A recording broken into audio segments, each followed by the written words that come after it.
자, 미학탐구의 7번째 시간입니다. 오늘은 미야자키 하야오의 바람계곡의 나우시카 얘기를 할 거고요. 오늘도 함께 얘기해 주시기 위해서 최재훈 작가님, 임나훈 작가님 모셨습니다. 안녕하세요. 안녕하세요. 반갑습니다. 저희 한 3달 만에 뵙나요? 대충 그렇게 된 것 같아요. 임나훈 작가님 점점 여위어 가시는 것 같아요. 건강해 보인다고 말씀해 주세요.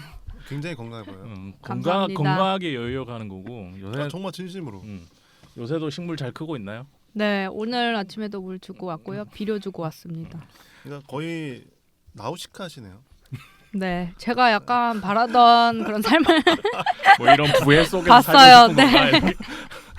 마스크 쓰고 다녀야 되고 이런 삶에서 결국에 지금 이게 큰 그림이었구나. 아유, 나우시카로서의 어떤. 최재훈 작가님 어떻게 지내셨습니까?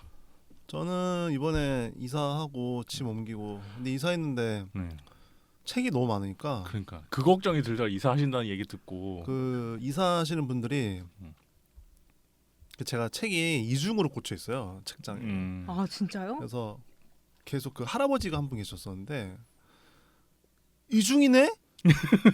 이중이야. 이중이잖아. 계속 이중 그러면서 계속 놀라시면서 그 뭐냐 처음엔 이렇게 웃으시더니 나중에 안 웃으시더라고. 그거 돈 더 달라는 소리거든. 돈 더 줬어요. 결국. 그래요. 그러니까 왜 그러냐면 물리적으로 불가능한 거예요. 그들이 계획대로 오늘 안에 안 끝나겠는 거야. 시간 안에 안 끝나는구나. 그러니까요. 그러면서 한 사람 더 부르고 차도 한 대 더 부르고 결과적으로는 4대. 진짜요? 근데 뭐 약간 여러 가지 사정이 있긴 했어요. 네네. 근데 그 담당하시던 이제 중요한 아저씨가 계셨는데 그 아저씨가 자기 인생이 처음이라고. 그렇게 그러면서 많은 책은? 그러니까 개인의 집에서 이런 건 처음이고 이건 도서관에 준한 도서관급이라고. 그러면서 제가 할 말이 없더라고요. 죄송하다고. 몇 권 정도 있으세요? 대충. 뭐. 제가 여기에 이사했을 당시에 4,000권이었으니까 11년 전에. 그러니까 이제 아마 그래도 한 5,000권 이상 되겠죠? 10,000권 되는 거 아니야? 아니요, 그 정도 아닌 것 같아요. 한 6,000 될 것 같아요. 만화책으로 5,000~6,000권을 어떻게 모으지? 진짜 대박이다. 근데 이게 뭐랄까 이렇게 그 상승 곡선이 가파르게 오를 수밖에 없는 게 처음에는 천천히 모으다가 모으던 게 많아지잖아요. 그러면은 이게 안 살 수가 없어요. 그렇잖아. 계속 단행본 나오니까. 네, 시리즈가 너무 계속 나오니까 그걸 모으고 있고 그러면은 책을 계속 사게 되는 거예요. 그래서 뭐 좀 그렇죠. 고생하셨습니다. 그래서 의도치 않게 운동 되게 열심히 했어요. 노동을 허리를 굽혔다 폈다. 이사하신다는 얘기 듣고 그 사이에 카톡으로 몇 일 때문에 이제 연락 드린 적 있는데 평소랑 반응이 다른 거야. 이 카톡 내용에 집중하지 못하고 있어 사람이. 맞아요. 잠시만, 네 알겠습니다. 네 해드릴게요 이러고 사람이 사라졌다가 나오고 이러길래. 제가 원래 되게 열심히 답하고 빨리 답하는 스타일이잖아요. 근데 단답으로 그냥 툭 하고 끝나는 형태. 그래서 한 2주가 정신 너무 없어. 그래서 가구도 책장도 아직 안 와가지고 책장을 새로 다 샀어요. 그래서 그 가구 같은 것도 추석 이후에 온다고 하더라고요. 그래서 책이 지금 막 쌓여 있어요. 아 진짜요? 그러면 추석 끝나고 또 한번 하셔야겠네. 그 운동을. 네, 맞아요. 그래서 지금 책장 오고 이러면은 좀 정리될 것 같아요. 큰 산이 남아있네. 고생하셨습니다. 아니, 지금 근데 전반적으로 이제 환경이 업그레이드 돼가지고 되게 기쁘죠. 그리고 더 사야지 이제 책을. 그것도 그렇고 우선 더 작업에 맞게 세팅을 해놓은 상태니까 그 무엇보다 큰 데로 가신 거예요? 더? 좀 그렇죠. 그러니까 여러모로 방 몇 개짜리요? 방은 3개짜리인데 근데 크다. 그 무엇보다도 제가 세면대가 없는 집에서 살았었어요. 아 진짜요? 11년간. 그러니까 거기는 투룸인데 약간 자취하는 그런 데요. 월세집. 근데 바가지 놓고 세서. 그렇죠. 구성해가지고 그냥 주택이구나. 그래서 저는 근데 그걸 29살 때 가서 11년 살았으니까 그냥 아무렇지 않게 살았어요. 어렸을 때 원래 잘 모르잖아요. 근데 세면대가 있는 거야. 세수를 일어나서 하고 맞아, 있는 이런 기분이 아침에 내 얼굴이 보이고 내 앞에. 진짜 아니 우선 거울이 없잖아요 앞에. 그냥 세수 빡 하고 그냥 세수 빨리 하고 나갔는데 지금은 뭐야 내 의견이었나? 저도 반지하 오래 살았거든요. 반지하 가면은 화장실이 이렇게 높아요. 그래서 샤워하러 들어가면 등 굽은 채로 들어가서 샤워해야 된단 말이야. 근데 반지하 진짜 힘든데. 네, 근데 그런 데 살다가 이런데 오피스텔 딱 이사 오니까 똑같은 기분. 허리를 꼿꼿이 펴서 샤워를 할 수 있다고? 이러면서 내 그래서- 얼굴이 사방에 보여. 거울이 네. 크니까 오피스텔은 막. 그래서 작업방도 어, 완전히 작업 세팅으로 해놨으니까 좀 약간 좋겠다. 좋아요. 앞으로 더 많은 작업 기대하겠습니다. 그러게요. A3 스캐너도 사고. 오, 좋다. 전반적으로 다 업그레이드를.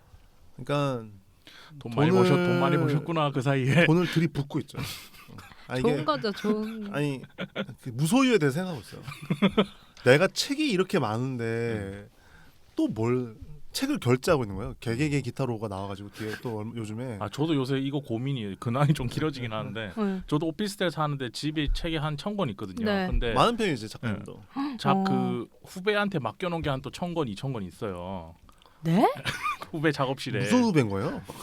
그걸 받아줘요, 후배님이? 네, 촬영하는 후배인데 그래서 자기 작업실 횡하니까 갖다 놓고 제가 거기 책장 다 사줬거든요 일부러. 근데 이제 저도 이제 좀 있으면 이사를 해야 되는데 이제 저도 투룸 생각하고 있는데 저도 요새 그 생각은 이게 다 무슨 의미인가 이 책들이. 맞아. 떠날 때는 아무것도 못 들고 그런 생각도 가는데. 막 드는데 안 사자니 좀 그렇고 책 속에 파묻혀 사는 게 원래 꿈이었어서 저도 요새 그거에 대해서 좀 생각을 하고 있는데 우선 다들 고생하셨고 그 사이에 그리고 하나 좀 말씀드릴 게 이토준지 편이 조금 늦게 올라갔어요. 저희가 녹음을 6월 말에 했더라고요. 6월 말에 했는데 7월, 8월 지나고 9월 달에 와서 제가 업데이트를 했는데 원래 일단- 분기별로 올라가는 게 네, 투표 미약탐구에는 네 원래 두 분 이제 참여해주신 두 분한테도 죄송하고 기다렸던 괜찮아요. 주신 분들한테 좀 죄송합니다. 제가 페이스북을 보고 계신 최재훈 작가님은 아실 텐데 7, 8월 달에 진짜 너무 바빠서 시간 단위로 쪼개면서 일을 계속했거든요. 그래서 일이 하나가 해결되면 두 개가 되고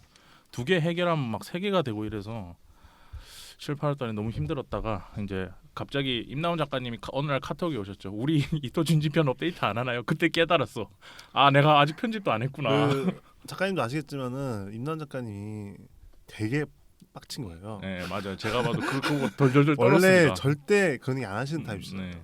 근데도 이렇게 한마디 하신 거는 약간 네. 그 나우시카가 화날 때 아시죠? 이제 부들부들 거리고 예, 있었다는. 딱 그런 느낌? 아니 이것은 왜 업데이트를 안 해? 딱 이 느낌이었어요. 얘는 왜 편집해서 안 올려? 이런 분위기. 게다가 다른 방송 또 계속 올라와. 네. 아, 그래서 죄송하게 됐습니다. 그래서 어쩌다 보니까 좀 늦게 됐고 이 바람계곡 나우시카 편은 빨리 이번 주 안으로 편집해서 이번 주 아니면 시간이 없기 때문에 이번 주 안으로 편집해서 다음 주 바로 업데이트하도록 하겠습니다. 그리고 저희 팟빵 게시판에 이제 댓글이 좀 달렸는데 하나는 이제 저희 미학탐구의 그 소용돌이 공포의 물고기 지옥별 레미나 편 이토준이 편 올라간 거에 대해서 늘 잘 듣고 있습니다. 감사합니다라는 댓글 하나 올라온 게 있고 그리고 그 전에 이제 댓글을 저도 좋아요 누른 지 좀 됐는데 이제 나나 편을 보시고 약간 뭐랄까 본인이 생각한 거랑 이제 좀 다른 얘기가 방송에서 나왔었나 봐요. 그래서 이제 그거에 대해서 좀 이렇게 너무 심하게 얘기하는 거 아니냐 방송에서 이렇게 댓글 달아주신 게 있는데 그렇죠. 나나의 찐 팬이신 것 같아요. 네, 나나 정말 좋아하시는 것 같고 그리고 주변에서도 오프라인으로는 이런 얘기 좀 듣긴 했습니다. 그러니까 왜 이렇게 그러니까 좀 장난스럽게 저 이렇게 왜 이렇게 아 맞죠. 우리 나나를 이러면서 그랬어요. 네, 그런 얘기도 좀 듣기도 했는데 근데 이게 어쨌건 저희도 어렸을 때는 재밌게 봤죠. 근데 맞아, 다시 봤더니 아 근데 맞아. 이분이 나이는 알 수 없지만 근데 뭐 취향에 따라 어떤 사람들은 또 엄청 좋아할 수 있는 거니까. 그렇지 나나만이 가지고 있는 그 분위기가 또 있으니까요. 그렇죠. 아, 네. 그리고 저희가 좀 이렇게 전반적인 어떤 다양한 얘기를 하려고 했던 거지. 꼭 이게 나쁜 작품이다 이런 건 아니고. 전 나나 네. 가지고 있어요. 지금 저도 있어요. 다음 편 나오기를 기다리고 너무 있습니다. 재밌게 봤고. 그래서 너무 이렇게 화내지 않으셔도 된다. 저희도 나나 좋아하고 이제 다양한 얘기를 하다 보니 근데 취향이 이제 다르기 마련이니까. 또 뭐 캐릭터성으로는 분명히 이분이 말씀하신 대로 사랑스러운 캐릭터는 맞지만 어떤 지금 사회에서의 그런 통념이나 뭐 그런 것들 네네네. 통들어 봤을 때는 이런 식으로도 비춰질 수 있겠다는 것을 좀 그쵸. 중점으로 다룬 거라서 또 그렇게 느껴지셨을 수도 있을 것 같아요. 맞아. 그래서 너그러이 양해해 주시면 좋겠고 뭐 이런저런 의견 다 있는 거니까. 충분히 네. 좋은 의견이었습니다. 네. 네. 이해가 되는. 맞아요. 네. 알겠습니다. 그러면 근황이랑 이제 댓글 얘기는 여기까지 하고, 자 오늘 미야탕고에서 다룰 작품은 바람계곡의 나우시카 미야자키 하야오의 거의 유일한 만화죠. 거의 유일한 만화라고 보시면 되고, 몇 개 있긴 해요. 몇 개 있긴 한데 이제 국내에 나오고 이런 거는 거의 유일한 만화인데, 이번에 조사하다가 알았어요. 미야자키 하야오가 처음에는 만화가가 되는 게 꿈이었다고 맞아요. 그렇게 돼 있더라고요. 근데 근데 정말 애전이죠. 포기하고 그 당시 다른 일본이 일로. 어떻길래 미야자키 하야오 같은 사람도 만화로 데뷔를 못할 정도인가 그거는 좀 의문이긴 했었는데. 그러니까 반대로 이 나우시카 보면 알겠지만 이 너무 그러니까 자기도 아는 거야. 이게 너무 많은 걸 해야 되는 거를. 만화는. 맞아요. 그러니까 애니메이션도 물론 너무 힘들지만 네, 애니메이션은 그래도 분업되는 게 있잖아요. 네. 맞아요. 근데 올고지 혼자 다 잘하면은 정말로 끝없이 잘할 수 있는 게 만화라는 매체이기 때문에 맞습니다. 아마 그거를 알고 있기 때문이지 않을까라는 생각 들고. 맞아요. 이 만화를 완결하기까지 걸린 시간도 그거를 보여주는 것 같기도 하고. 그 얘기는 오. 또 이따가 하려고 그랬는데 사실은 그래요?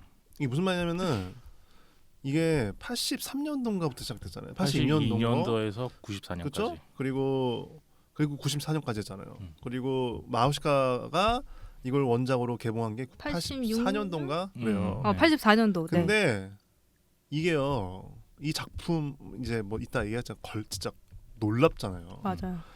근데 82년부터 94년 동안 거의 10년 넘게 연재하면서 라퓨타, 원령공주. 키키, 토토로, 토토로, 붉은 돼지까지. 붉은 돼지를 개봉을 하고 이게 94년도에 마무리되는데 96년도가 7년도에 원령공주가 개봉해.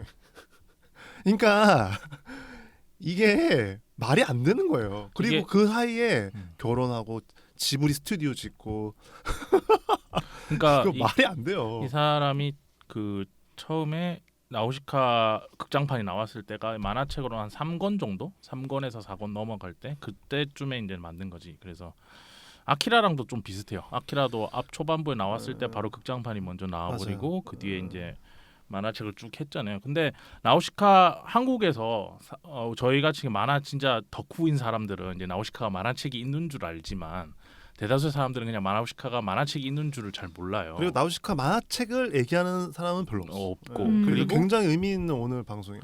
그리고 나우시카 이 7권의 책을 보다 보면 12년 동안 만들었다 그랬잖아요. 이 안에 미야자키 하야오가 12년 동안 어떻게 생각이 성장했는지가 그대로 다 투영돼 있어요. 맞아요. 처음에는 좀 이렇게 여성 서사로서 환경을 생각하고 이런 거에서 시작을 했다가 뒤에 가면 이제 이 사회가 가지고 있는 모든 것들의 고민거리들이 다 이제 정치적인 들어가서 요소도 있죠. 다 들어가게 되는 전반적인 그런 것들. 내용이라서. 근데 큰 틀은 어쨌건 변하지 않고 장편을 해보시면 알겠지만은 큰 틀은 이때 그 안에 세부적인 걸 끝까지 끌고 가죠. 관통하게. 근데 그런 게 굉장하죠. 맞아요. 네. 그리고 결국 환경과 사회에 대해서 처음부터 끝까지 가져간 변주는 있지만 그리고 아까 아키라 얘기를 잠깐 해서 마침 그냥 덧붙이면 고 80년, 85년, 86년 그 사이가 그 일본 만화 역사랑 미국 만화 역사에서 엄청 중요한 시대예요. 그때가. 예. 미국에서도 그래픽 노블에서는 중요한 시대고 그 다크나이트 리턴즈랑 왓츠맨이 나왔던 때고 드래곤볼이랑 슬램덩크 이런 게 막 나오던 때이기 때문에 그 어마어마한 때죠 그때가 딱 맞습니다. 르네상스. 예. 그 건담 마크로스가 이제 그 직전에 나왔었고. 자, 그래서 이 바람계곡 나우시카 만화책에 대해서 오늘은 얘기를 하고 그 애니메이션 얘기도 할 건데 제가 그 사이에 있었던 일들, 그냥 바람계곡 나우시카가 처음에 만화책이 나오고 작품이 나오는 데까지 어떤 일들이 있었는지를 좀 정리를 해봤어요. 그래서 얘기를 먼저 드리고 말씀드리겠습니다.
만화 바람계곡의 나우시카는 미야자키 하야오가 1982년부터 1994년까지 12년, 13년이라고 해도 됩니다. 그동안 연재하면서 만든 작품입니다. 이 작품이 연재되는 사이에 그는 지브리 스튜디오를 설립하는 과정과 그리고 애니메이션 작업도 병행했는데요. 그 사이에 만들어진 작품들이 아까 말씀하셨던 바람계곡의 나우시카를 시작으로 천공의 성 라퓨타, 이웃집의 토토로, 그리고 마녀 배달부 키키, 붉은 돼지 등이 있습니다. 그리고 이 작품이 끝나고 곧바로 1, 2년 안에 또 이제 원령공조 나오죠. 참고로 바람계곡의 나우시카는 처음에는 지브리 이름으로 나온 건 아니에요. 처음에 이제 미야자키 하야오가 지브리 초창기 멤버들을 다 모은 것도 아니었고, 그리고 작업이 외주나 하청 맡긴 부분들도 좀 있고요. 그렇게 진행돼서 제작돼서 이제 어떻게 보면 지브리 스튜디오가 이제 초기 탄생하기 위해서 빌드업되는 과정에 만들어진 작품이 바람계곡의 나우시카라고 할 수 있죠. 그 당시 상황들을 좀 설명드리자면 미야자키 하야오가 텔레콤 애니메이션 필름이라는 곳에서 퇴사하게 됩니다. 그리고 나서 이제 애니메이션을 본인을 만들기 위해서 애니메이션 투자를 받기 위해서 이제 미야자키 하야오와 그리고 지브리 스튜디오의 정말 전설적인 PD죠. 스즈키 토시오 PD 이 둘이서 이제 처음에는 전국 마성이라는 작품으로 이제 애니메이션을 만들기를 희망하고 그리고 투자자를 찾아다녔어요. 근데 지금 미야자키 하야오는 우린 정말 전 세계적인 감독이 되어 있지만 그 당시에는 그냥 미래소년 코리안 TV판을 만든 그냥 젊고 실력은 인정받지만 되게 싸가지가 없었다 그래요. 그러니까 발음만 찍찍 그렇게 만들면 안 되는데 뭐 이런 것도 많이 하고 노동 인권 관련해서도 시위도 집회 시위도 많이 참여하고 이래서 실력은 있지만 싸가지는 없고 젊은 애 안 쓸 수는 없는데 뭐 이런 느낌이었대요. 그래서 이제 그런 것도 있었고, 그리고 그 당시 투자자들 입장에서는 원작이 만화책이나 뭐 다른 표현 방식으로 원작이 검증되지 않은 스토리텔링이 검증되지 않은 내용에 몇 억씩 들어가는 투자로 장편을 만드는 모험은 좀 하기 힘들다라는 처음 통보를 많이 받았대요. 투자자를 찾을 때. 그래서 스즈키 토시오랑 미야자키 하야오가 거의 스즈키 토시오가 설득을 했다고 합니다. 만화책을 먼저 만들어서 이제 좀 인기를 끌어서 이 스토리텔링이 사람들한테 먹힌다는 걸 보여주고 그 다음에 극장판 애니메이션을 만들자라고 얘기를 했고, 그래서 미야자키 하야오가 스즈키 토시오의 이야기를 받아들여서 그럼 우리가 뭘 만들어 볼까라고 기획 설정해서 시작된 게 이제 바람계곡의 나우시카라고 합니다. 근데 그때 어떤 게 있었냐면은 진짜 이 사람이 대단한 게, 그러니까 이 미야자키 감독님이 대단한 게 그 애니메이션 한마디로 그 얘기잖아요. 애니메이션 그러니까 원작을 기반으로 한 게 인기 많았으니까 극장판이건 TV판이건 좀 보장되는 것도 있고. 맞아요. 근데 그래서 스즈키 토시오가 만화로 하자고 했던 건데 그때 미야자키 하고 근데 그런데 내가 애니메이션을 위한 결과적으로 애니메이션 하려고 하는 그 과정일 뿐이 만화를 나는 하고 싶지 않아. 나는 만화 할 거면 제대로 하고 싶어. 내가 단지 애니메이션 하기 위한 과정으로서의 만화를 한다? 그건 만화에 대한 모독이다 라고 했었어요. 정말로 실제로. 그래서 한 게 이 7권짜리 장편 대서사시가 된 거지. 좋습니다. 그래서 많은 사람들이 미야자키 하야오의 나우시카를 얘기할 때는 극장판 애니메이션을 많이 얘기하는데 그 작품도 좋지만 오늘 우리가 얘기하는 바람계곡의 나우시카라는 작품을 통해서 미야자키 하야오와 스즈키 토시오가 아까 말했던 만화를 할 거면 제대로 하고 싶다 해서 이 작품에서 말하고자 했던 것들이 우선 미야자키 하야오 모든 작품에서 앞으로 등장할 내용들이 이 작품에 다 들어있어요. 자연과 인간의 대립, 그 생존에 대한 고민, 그리고 뒤에 가면 이제 맹목적인 좀 광신도적인 종교관이라든지 제국주의, 그리고 전쟁, 그리고 여성 서사 이런 것들이 다 포함되어 있고요. 이것들이 앞으로 우리가 지브리 스튜디오에서 보아왔던 그 모든 것들이 이 안에 녹아 들어있고 그 내용들을 다 봤을 때 가슴이 웅장해지도록 잘 섞어서 만든 이 7권의 책이 이제 바람계곡의 나우시카입니다. 그래서 애니메이션 극장판이랑 좀 내용이 많이 달라요. 그러니까 애니메이션 극장판은 이제 정말 초반부만 일부 정도. 나우시카가 그러니까 많이 다르다기보단 완전 다르다고, 다른 세계관이라고 보는 게 더 나아요. 그러니까 아니죠. 그러니까 좀 더 정확하게 얘기하면 그냥 앞부분만 본 게 되는 거죠. 그러니까 근데 나우시카가 어떤 능력이 각색된 있어 거라. 요거까지 딱 보여준다는 느낌이 맞아요. 들었어요. 극장판은. 그래서 호불호가 있어요. 극장판이. 왜 어라 이렇게 끝나니까 좀 어떤 면에서 맞아. 그렇거든요. 그래서 약간 갑자기 그냥 이렇게 끝난다고 이런 느낌. 기결되긴 하지만 약간 어딘가 찝찝한 석연찮은 느낌. 그래서 이 바람계곡 나우시카 만화책을 봐야 되는데 만화책 내용도 좀 짧게 이제 설명을 드리겠습니다. 유라시아 대륙에서 발생한 산업 문명이 수백 년에 걸쳐서 전 세계로 퍼져나가서 거대한 산업 사회를 형성하게 되었고 그것은 대지의 비옥함을 앗아가고 공기를 더럽혀서 생명이 제대로 숨조차 쉴 수 없게 만들어버린 세계관이 되어버립니다. 그리고 그런 거대 산업 문명은 점점 쇠퇴기를 맞다 불의 7일간이라는 전쟁에 의해서 도시는 붕괴되고 세계의 대륙은 유독 물질에 의해서 불모의 땅이 되어버렸습니다. 그리고 인류는 그런 대지 위에서 겨우겨우 삶을 열명하면서 이제 인류의 마지막 황혼에 다다르고 있다고 생각하고 있던 차에 바람 계곡이라는 곳에 바람이 이제 불러서 유독 물질들이 그 마을이 있는 쪽을 못 오게 되는 거죠. 바람의 방향에 의해서. 그런 바람 계곡이라고 불리는 곳에 나우시카는 족장 지르의 딸로 태어나서 자라고 있었습니다. 이런 나우시카한테는 좀 특별한 능력이 있는데요. 남들이 가지지 못한 바로 인간이 살 수 없는 땅에서 살아가며 인간들을 위협적인 존재로 여기는 오무들이 살고 있는 그 부해라고 하죠. 그런 곳에 가서 그곳에 살고 있는 생명체들과 대화를 하거나 그런 생명체들이 가지고 있는 어떤 감각, 느낌, 감정 이런 것들을 느끼게 되고 그것들이 나중에 발전을 하게 되면서 만화책에서는 이제 다양한 생명체들과 교감할 수 있고 결국 인간들 중에서 샤먼 같은 제사장 같은 위치에 있는 사람들이랑도 교감할 수 있는 데까지 발전하게 됩니다. 그리고 캐릭터 자체도 아주 밝고 현명하고 당차고 그리고 늘 자신에 대해서 반성하고 성장할 줄 아는 그런 소녀로 그려지고 있고요.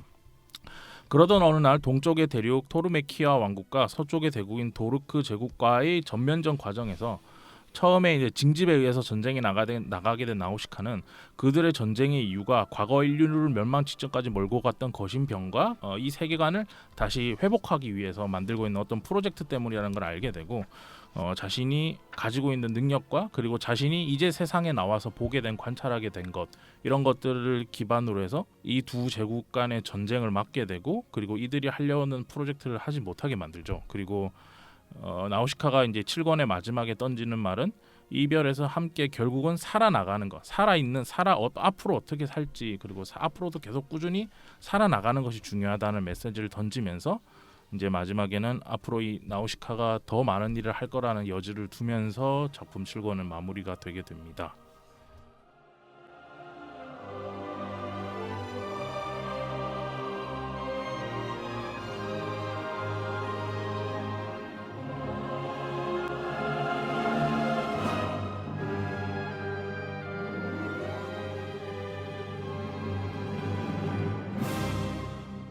이나운 작가님은 어떠셨어요 보시면서? 저는 아까 소개해주신 멘트 중에서 그 딱 이 멘트가 이 책을 본 저의 감상이라고 할 수 있을 것 같은데요. 네. 바로 그 가슴이 웅장해졌다라는 표현이었어요. 네. 요즘 분들 표현이죠. 네. 웅장하다. 네, 진짜 그러니까 벅차오르는 감정으로 매권을 그렇게 곱씹으면서 읽었던 것 같아요. 그래요? 네, 감정이입이 됐나 내가? 완전요. 약간 왜 지금 뭔가 네. 왜요? 뭔가 자세가 네. 되게 지금 쿨한 상태라고 해야 되나? 좀 뭔가 작품 매 작품에 네. 감정이입을 너무 잘하고 오셔가지고 뭐 매 순간 진심이니까.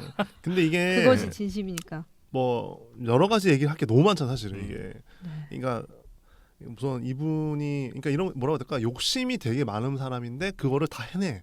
능력이 되니까. 네, 능력이 되니까 맞아. 그런 사람이 그러니까 결국엔 그걸 해냈을 때 어떻게 되나라는 가장 좋은 결과물인데 그 우선 그런 거 있잖아요. 이렇게 인간에 대한 되게 끝없는 애정이 있지 않아요? 느껴지지 맞아요. 않아요? 이게 반대로 엄청 냉소적이고 엄청 불신하지만 반대로 그 과정에서 너무 사랑하는 게 그렇게 느껴져요. 우리는 이미 그런 존재이기 때문에 그러면 우리는 어떻게 해야 되냐까지도 고민한 그런 거를 질문을 던지는 그래서 뭐랄까 정말 좋은 어른이라고 해야 되나 그런 느낌의 만화고 그걸 해내고 있고 정말 대단하죠. 예. 실제 일본 사회에서도 어른 대접을 해주죠. 그 멘탈적인. 실제로 그렇죠. 음. 예. 정치적인 요소도 그렇고 맞아요. 저도 그 생각을 했는데, 그러니까 이 사람은 그러니까 우리가 이렇잖아 해서 끝나는 게 아니고, 그래서 나는 이렇게 생각해라는 답을 마지막에 그쵸. 제시를 하는 거니까. 나름 어떤 강요가 아닌 열린 의미에서 난 이렇게 생각해. 어때? 너희들 우리 이러면 너는 어떨까? 어떠니? 딱 그 정도. 근데 그리고 그 어떤 끝없는 일종의 그러니까 사실 엄청 처참하잖아요. 이 내용 내내가 그렇잖아요. 그렇죠. 계속 이게 전쟁 만화란 말이야. 죽은 사람들도 진짜 많이 셀 수 없고. 나오고 한 2권에서 잔인한 6권까지 것도 계속 은근히 전쟁만 해. 많고. 네. 네. 근데 이게 뭐가 있냐면은 그 순간순간 근데 결국에는 우리가 그 미친 듯이 절망적인 순간에 우리 뭘 해야 될까라고 할 때 나우시카나 혹은 그 주변 인물들이 뭔가 되게 용기 있는 행동을 했을 때 울컥하게 되잖아요. 근데 그래서 계속 울면서 아 그래요? 계속 울었어요 진짜? 로봇 그래서- 아니에요? 로봇? 약간 뒤에 스위치 있으신 거 아니에요? 근데 이게 좀 저는 보면서 어떻게 느꼈냐면 이제 나우시카가 처음에 바람 계곡에만 살잖아요. 그래서 얘가 어린 아이고 그래서 일단 세계를 몰라. 처음 시작할 때 세팅이 세계를 모르는 상태로 자기 능력을 조금씩 깨닫는 상태에서 이제 세계를 관찰하면서 시작하거든요. 전쟁에 징집돼서 나가면서 세계가 이렇구나, 전 세계가 이렇게 돼 있구나 지금. 아 이게 어떻게 해야지 좋을까? 그리고 그 아까 얘기했던 그 계속 오무 사는데 그 부해. 부해 밑바닥이랑. 이런 데에서는 나우시카가 그러니까 대자연 앞에서는 나우시카가 어떤 행동을 보이냐면, 그러니까 내가 어떻게 할 수가 없구나라는 되게 그런 생각만 해요. 그러니까 내가 뭔가 이 대자연을 상대로 내가 뭘 해서 어떻게 바꿔야지 이런 생각을 하는 게 아니고 아 상황이 이렇게 돼버린 건 어쩔 수 없어. 그런데 이 친구가 전쟁하는 제국들 간의 전쟁이라든지 사람에 관련돼서 딱 왔을 때는 굉장히 주도적으로 변하거든요. 선택적으로 그냥 이렇게 해야 돼, 저렇게 해야 돼 결정을 탁탁 해버린단 말이에요. 그래서 이걸 보면서 이 나우시카가 하는 행동이 결국 그 하야오가 하고 싶었던 얘기인 것 같아요. 그러니까 대자연 앞에서는 우리가 어쩔 수 없이 이렇게 흘러가는 대로 사라지는 대로 살아야 되지만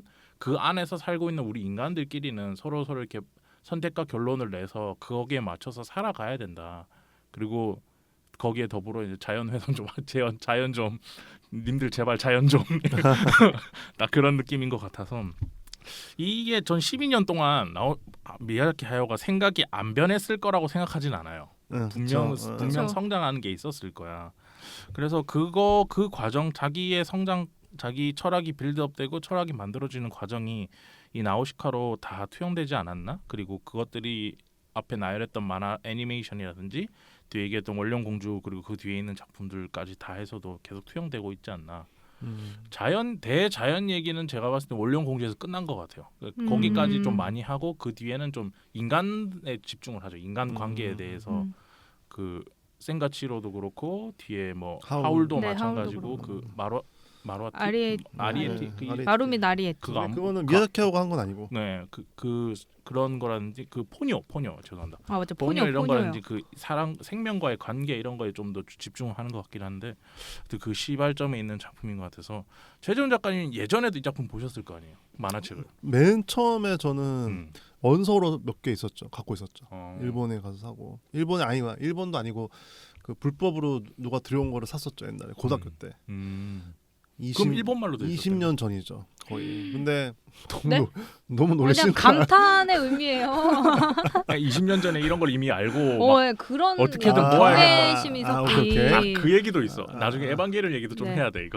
거기 나오는 것이. 에반게리온 얘기도 할 수 있죠. 예, 안노 얘기랑 네. 좀 해야 돼. 어쨌든. 그때 원서로 구했었는데, 그러니까 그때 일본어도 모르고 지금도 몰라 일본어. 근데 그 알았죠. 아 이거 뭔가 더 있다. 왜냐면은 그때 7권까지 다 사신 거예요? 예, 아니 7권까지 아니고 앞권 앞에 한 3-4권 샀는데 한 2권쯤에서 끝나는 거예요. 극장판 내용은 3-4권에는 없는 게 있는 거야. 그래서 이거 뭐지 하고 너무 기다리다가 예전에 저는 9판 가져왔잖아요. 이번에도 9판을 봤더니 너무 충격적이었죠. 이게 옛날 판형이에요. 예, 이거까지요? 예, 다. 그 7권까지 전부 옛날 판형이에요. 3,500원이에요. 야 옛날 게 더 잘해? 좋다 인쇄가. 그렇죠. 진하고. 훨씬 그리고 그러네. 3,500원인 게 놀랍잖아요. 네. 이 종이질도 언제 이런 게 산 난 거야 더 좋아. 이거? 2000년에 샀어 2000년에. 진짜 와우다. 21년 전. 21년 전에 산 건데도 한 20년 전 만화야. 그러니까. 10몇 년 전 만화구나. 맞아요. 예. 이게 구판이 더 인쇄가 진하네. 종이 때문에 그런가? 재질 때문에. 진한 것도 있고 그 만화지라고 하잖아요. 저거를. 네. 예, 갱진 아니고 만화지인데 저게 인쇄가 돼 있죠. 야, 그래서 이게 더 보기 사슬 좋다. 같은 그 구수한 맛이 있죠. 예, 예. 아니 이번에 인쇄된 게 네. 집중이 좀 그런 게 있었어요. 이게 맞아요. 아니 근데 나 너무- 아까 전부터 무슨 원로 작가야 거의. 너무 너무 밝은 맨들맨들하는 종이에다가 게. 아트지 같은 맨들맨들한데 네. 빛 반사돼서 맞아. 집중 안 맞아. 되고 맞아요. 게다가 이런 옛날 고전에 가까운 만화는 사실은 인쇄를 종이를 선택 되게 잘해야 되거든. 그렇죠. 그 분위기를 내려고. 근데 이번 심판은 약간 좀 그런 면에서 아쉽지. 너무 반짝반짝 맞아요, 거려서 맞아요. 집중이 안 돼. 그리고 또 인쇄도 그래요? 그랬나 봐. 원소도 구판 종이에 더 가까워요. 인쇄가. 아하. 내지가 인쇄도 너무 이렇게 밝게 됐어. 그 잉크 자체가. 그래서 어쩐지. 그래서 저걸 구해야겠네. 이건 구하기 힘들고.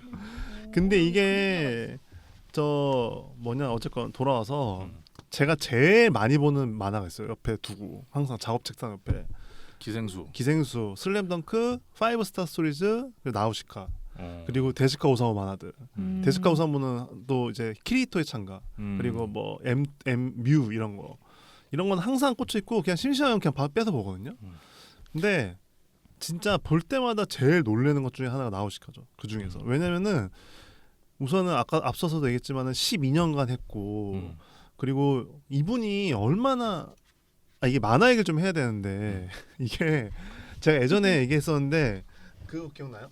그러니까 만화는 시작됐다. 질문 걸어 시작. 질문이 아니야. 그러니까 9개 제 9의 예술이라고 하잖아요. 사실 죄송해요. 그 옛날 말이긴 한데 그것도 그 무슨 말이냐면은 사진, 뭐 무용, 소설, 그렇죠? 뭐 그 영화 이게 모든 사진 이런 게 다 앞에 있는데 파인 아트도 그렇고. 근데 만화가 결국에는 그 총체가 다 있단 말이에요. 들어 있단 말이에요. 근데 영화와 가장 큰 차이는 개인이 한다는 거예요. 종합 예술인데.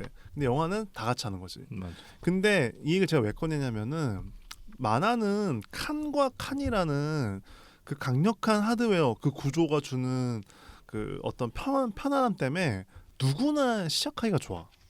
그러니까 무슨 말이냐면은 뭐 누가 첫 번째 칸에서는 뭐 웃고 있어. 그럼 근데 다음 칸에 뭐 고양이가 있어. 그러면 고양이 보고 웃고 있구나. 이게 해결이 된단 말이에요. 근데 반대로 첫 번째 칸에 누가 웃고 있는데 두 번째 칸에 갑자기 화산이 폭발하고 있어. 그러면은 이게 거리감이 생기잖아요. 근데 그러면은 독자는 그걸 메꾸려고 해요. 예, 이게 저는 어떤 거라고 생각하냐면 되게 문학적, 되게 시적 순간이라고 생각하거든요. 그 만화에서. 그러니까 문학이라는 거는 글을 보면서 상상하잖아요. 근데 이거를 만화는 그러니까 영화는 계속 봐야 되니까 메꿔지지가 않아. 내가 메꿀 필요가 없어.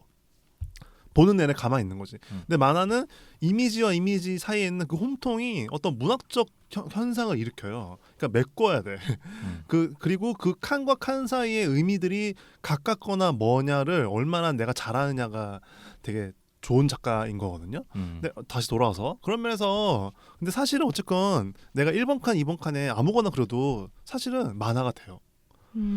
그게 되게 유리한 거지. 그래서 사실은 뭐 인터넷에 짤 만화 같은 거 아무나 막 하는 거야. 왜냐면 그게 정말 쉽거든. 그냥 나열하면 그 심지어 칸 프레임이 없어도 순서대로 나열하면 다들 재밌게 보잖아요. 맞아요. 근데 반대로 내 이야기가 왜 만화여야 하나라고 했을 때 만화 그 하나의 예술 있잖아요. 그러니까 영화가 영화로서 정점에 이르는 거, 무용이 무용으로서 정점에 이르는 거, 건축이 건축으로서 정점에 이르는 거, 그것이 최고의 예술인데 만화가 만화로서 정점에 이른다는 건 어떤 뜻이냐면은 그 한 개인이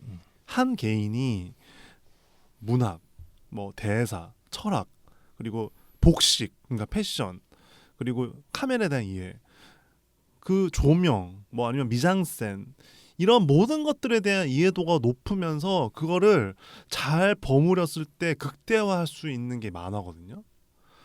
그러니까 이게 만화만이 가능한 거예요, 그거는. 그래서 만화는 어떤 일이 벌어지냐면은 한 개인이 만약에 그걸 잘 해낸다면 그 개인이라는 작가가 자기 세계를 전하기에 가장 이상적인 예술이에요. 왜냐면은 예를 들면 영화 같은 경우는 그렇잖아요. 뭐 예를 들면 뭐 영화에 대한 이해도가 정말 뛰어난 뭐 봉준호나 이런 사람들이 폴 토마스 앤더슨이나 이런 사람들이 뭐 스텝한테 시켰어. 여기저기 헌팅 좀 해와. 물론 그런 일은 없지. 왜냐면 설명을 다 해줄 테니까. 근데 로케이션 하는 애가 헌팅을 되게 이상한 데 해오고 공간에 대한 이해도가 없는 애가 시나리오랑 너무 다른 공간을 헌팅해 온 거야. 그러면은 제작비 날라가고 당연한 거지만은 헌팅 다시 해야 되고 혹은 세트 다시 지어야 된단 말이에요. 근데 그거를 만화는 혼자 다 한단 말이야. 즉 무슨 말이냐? 출발하기에도 가장 쉽지만 정말 제일 잘하기에도 어렵다. 만화는. 그런 맥락에서 무슨 이 얘기를 왜 이렇게 길게 했냐? 가장 만약에 만화를 잘한다면 그게 무엇이냐? 어떤 형태의 만화냐? 나우시카다라는 거죠. 제가 생각할 땐 그래요. 이게 왜냐면은 이게 왜 이 얘기를 길게 했냐면 다른 만화도 당연히 여기에 준하는 엄청나게 좋은 만화가 많아요. 뭐 슬램덩크나 뭐 그 기생수나 제가 항상 하는 얘기지만 뭐 왓치맨도 그렇고. 근데 나우시카가 그 중에서도 너무 어려운 게 뭐냐면은 자기가 욕심이 엄청 많은데 그거를 다 해내. 제가 앞서 얘기했던 건축적인 것들, 조명, 맞아요. 그리고 뭐 연출, 카메라, 복식 이런 거를 다 해내. 그러니까는 사회적인 거, 정치적인 걸 다 넣으니까 그러면서 엄청난 거죠. 이걸 해냈다는 게 12년간. 난 여기까지 다루는 건가라는 것까지 다루는 게 끝까지 읽으면은 알 수 있는 거죠. 그리고 이 사람은 그러니까 이 사람 아시겠지만 다른 지브리 작품들 보면은 도시 컨팅 가면 동유럽 이런데 그리스 이런 해변가 도시라든지 맞아요. 이런 데나 뭐 완전 네덜란드의 풍차 도시 이런 데 가서 이제 로케이션 헌팅을 한단 말이죠. 직접 가서 사진 네. 찍죠.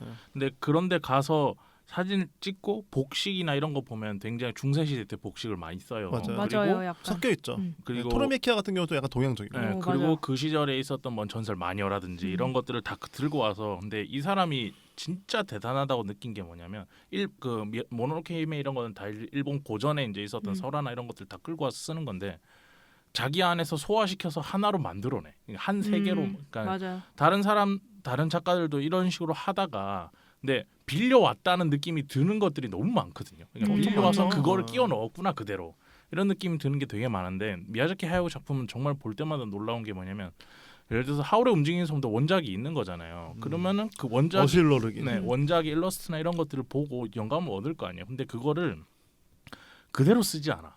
자기 걸로 소화시켜서 디자인해서 재구축해서 쓰는데 제가 듣기로는 이 과정을 따로 스태프들한테 설명하지 않는 걸로 알고 있습니다. 아, 혼자 본인이. 그냥 그려서 콘티 주고 여기 채색해 이러면은 그냥 그게 그림이야. 그러니까 거의 그래도 다. 돼. 근데 그게 능력이 돼서 그런 거고 이해도가 있고 결국에는 그러니까 고집이죠. 맞아요. 그러니까 사실 인류 역사에서 저는 이런 사람이 별로 몇 명 없다고 생각하거든요. 그리고 저는 저들 포함해서도 이렇게 살면 안 된다고 생각해요. 아 정말이에요. 무슨 뜻? 그러니까 무슨 말이냐면은 주변 사람들 엄청 고생시키는 아. 타입이지. 그러니까 그런 것도 있겠지만은 모르겠어요. 항상 지금도 은퇴했다가 다시 와 작업하고 있잖아요. 그러니까 작업만이 전부인 거거든요. 할 게 없구나 그거 말고. 네, 근데 그게 이분이 불행하다는 게 아니라 저는 제가 추구하는 삶의 형태는 아니에요.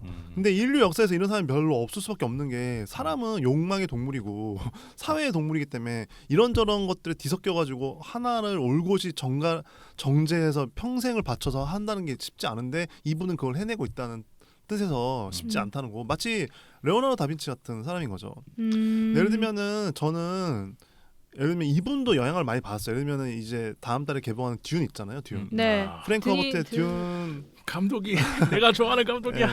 근데 그 듀운 프랭크 허버트가 쓴 듀운의 소설에 되게 영향을 받은 게 되게 많아요. 여기서는. 그럴 수 있죠. 네, 이게 사막을 베이스로 하고 있고 그리고 사실은 그림적인 측면도 그렇거든요. 근데 이제 놀라운 건 뭐냐면 결국에는 그 누구의 색깔도 느껴지지 않고 자기화 시켰고 맞아요. 그리고 저는 이 나우시카가 사실 어떤 면에서는 반지의 제왕이나 듀운에 준하는 작품을 생각해요.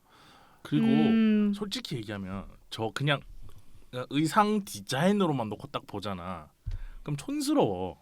제 생각에는 어떤 얘기인지 알아요. 안에가 텅텅 비어 있는 그런 느낌이잖아. 그런데 미야자키가 그린 애니메이션도 그렇고 이 나우시카도 마찬가지인데 안 촌스러워. 복식이. 그러니까 제가 예전에 얘기했는데 그게 만화거든요. 그러니까 과장의 미학이에요. 제가 예전에 얘기했지만 만화는 이미지가 포함된 독자가 원하는 속도로 사유하는 유일한 예술 매체거든요. 그러니까 무슨 말이냐면은 과장의 미학이 왜 발생하냐면 지금 이 나우시카처럼 작가가 생각하는 가장 이상적인 세팅을 그 세계를 해버리면 주제를 담은 이미지 거기에는 여러 가지가 있겠죠. 세부적인 게 있겠지. 그거를 독자가 계속 허락하면서 보게 된단 말이에요. 그러니까는 보면서 계속 촌스러워도 안 촌스러운 거야. 왜냐면 이 세계에서는 완성돼 있거든. 그것도 참 멋있었고 아까 그 바람개운 나우시카 극장판 애니메이션 내용은 얘기했으니까 그거 말고 애니메이션 극장판에 대해서도 잠깐 좀 얘기를 하고 넘어갔으면 좋겠는데 여기까지 하고 쉬도록 하죠. 극장판 애니메이션은 보셨을 때 좀 느낌이 어땠는지 좀 듣고 싶어요.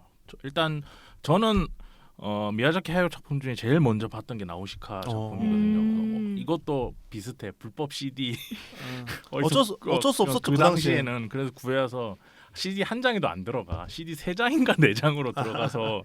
근데 저는 이 나우시카 극장판 처음 딱 첫 장면을 보면 그 뭐지 벽화 나오잖아요. 벽화. 네. 그리고 예언 같은. 그 벽화가 모든 걸 설명하잖아. 걔가 나우시카랑 똑같이 생겼거든.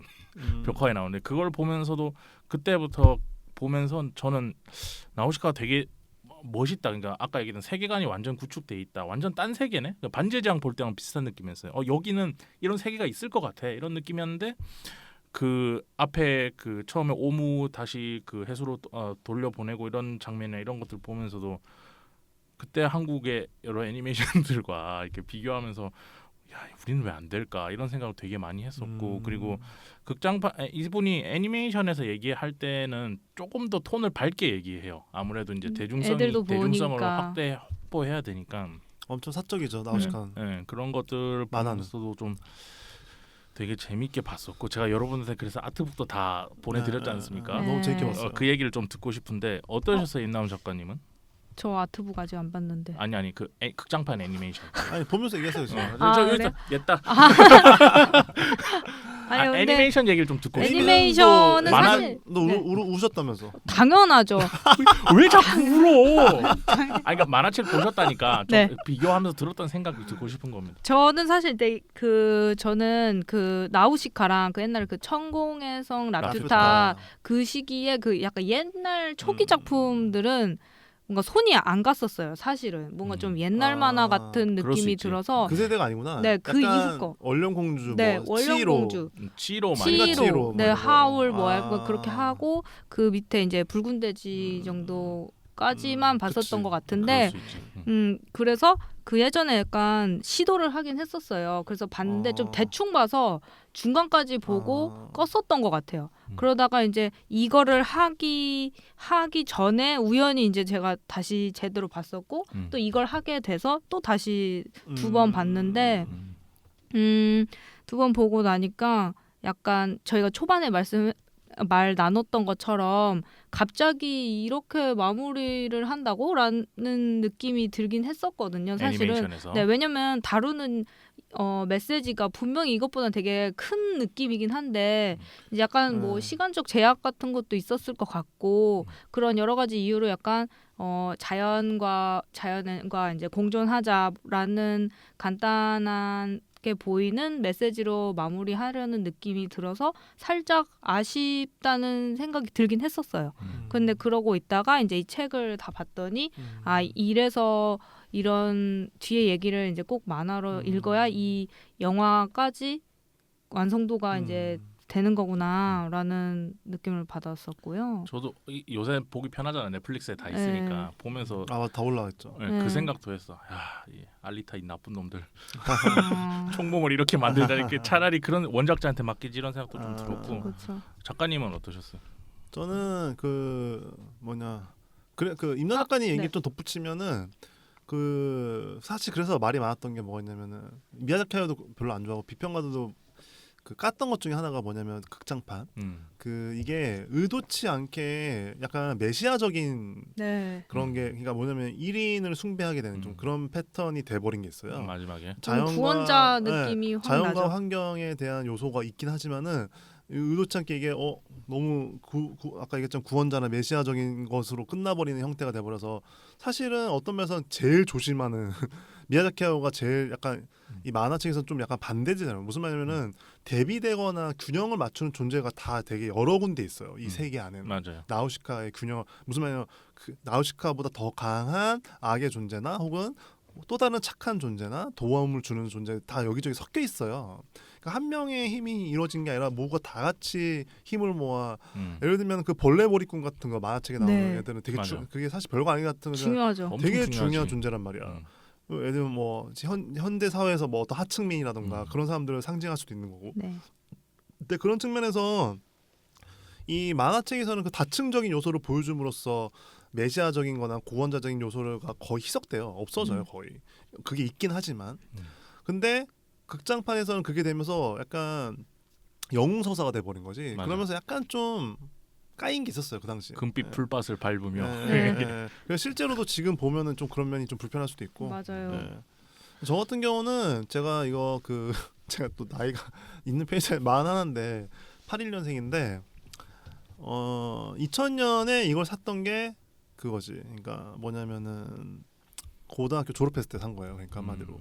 근데 제가 나우시카를 맨 처음 본 거는 고등학교 때 뷰법 비디오 테이프에서 봤는데 제가 기억하는 나우시카의 가장 좋았던 추억은 그 일본 문화가 개방했었거든요. 그 김대중 정권 때. 근데 그때 처음으로 개봉한 게 일본 애니메이션이 나우시카였어요. 아. 그래서 극장에 가서 지금도 기억나는데 지금은 이제 메가박스가 됐나? 그 강남역 시티 극장에 있었어요. 옛날에 맥도날드 있던 데인데 타워레코드 건너편에. 근데 타워레코드 너무 옛날이야. 타워레코드 건너편. 지금은 거기가 지오다인가 모르겠다. 어쨌건 그 시티 극장에 가서 딱 했는데 나박 조조로 갔거든요. 제가. 네. 그때 제가 학교 다 떨어져가지고 한량이었어요. 한 3, 4년가. 근데 나밖에 없는 거야. 그 나우시카 조조로 보고 있는데.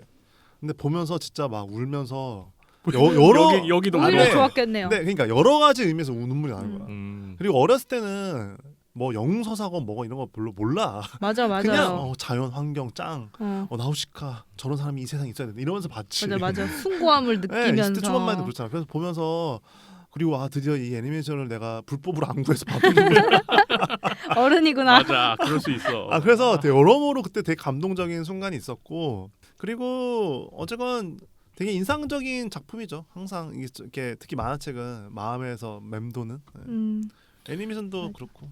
애니메이션 길게 얘기 안 하시는 거 보니까 극장 별로 만화책이 더 마음에 드시는가 보다. 아까 극장판도 충분히 좋았는데 아, 저는 좋죠. 그 노래도 너무 좋았고 솔직히 음악은 OST 되게 유명하잖아요. 유명하고 히사이시조가 정말 네 끝내죠. 너무 좋았고 이게 되게 히사이시조 뒷내기도 되게 유명하잖아요. 아 그래요? 이게 뭐냐면은 이 당시에 원래 하려고 있던 사람이 있었는데 거절했나 뭐 일정 때문에 안 돼서 그 약간 서브로 일하거나 알바 같은 걸 하던 히사이시조한테 준 거야. 그래서 히사이시조한테 뭐 완전히 제가 디테일한 건 기억이 안 나는데 히사이시조가 엄청 유명했던 사람이 아닌데 그 당시엔 다 안 유명해. 네. 미야자키도 별로 안 그래서 유명하고. 근데 그런 사람이 스케치한 걸 보내줬어 약간. 아. 스케치한 걸 보내는데 너무 마음에 들어서 그냥 같이 하자 하면서 나우시카부터 이제 같이 하게 된 거죠. 아, 그렇게 시작됐구나. 그리고 이제 별개로 시작은 그렇게 되는데 엄청 웅장하게 되잖아요 이분들이. 네. 근데 그 원령공주 때도 뒷얘기가 재밌는 게 이게 연결돼서 그런데 이때는 그냥 가볍게 만나서 가볍게 시작했는데 너무 거장이 된 거잖아요. 원령공주 때는 그 시나리오가 콘티 그 보여주고 미팅했을 때 히사이조가 알았대. 이거 각 잡고 해야겠다. 아, 잘 된다. 딱 잘 될 것 같다는. 인터뷰 그게 아니라 이 작품은 아. 항상 열심히 하지만 사활을 걸어야겠다. 뭐야 큰일 났는데 딱 그 얘기를 듣고 딱 한 게 원령공주. 근데 원령공주 OST도 어마어마. 엄청나죠. 대박이죠. 근데 지브리가 너무 잘 어울려. 너무 잘 어울려. 그 악기 쓰는 것도 그렇고 환상의 굉장하죠. 짝꿍이에요. 그렇습니다. 자, 전반적인 얘기를 좀 해봤고요. 잠깐 쉬고 와서 이제 만화책 안에 있는 연출이나 이런 내용들을 좀 얘기를 해보도록 하겠습니다.